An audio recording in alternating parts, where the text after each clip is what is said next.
C'era una volta in Marghera, c'è una canzone che mi è stata ispirata guardando un film e ascoltando una musica.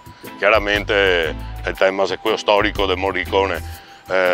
Mi piaceva raccontare la storia di Marghera e del territorio come l'ho vissuto io fin da bambino. Ho vissuto il periodo industriale, il periodo in cui l'Italia era in crescita. Ho vissuto anche la fine di Marghera come zona industriale, ma anche come zona sociale. Se li sogniamo i ragazzi che giocano a sconte in strada o a Campanon, questa pandemia doveva servire a farci capire che non abbiamo capito un cazzo.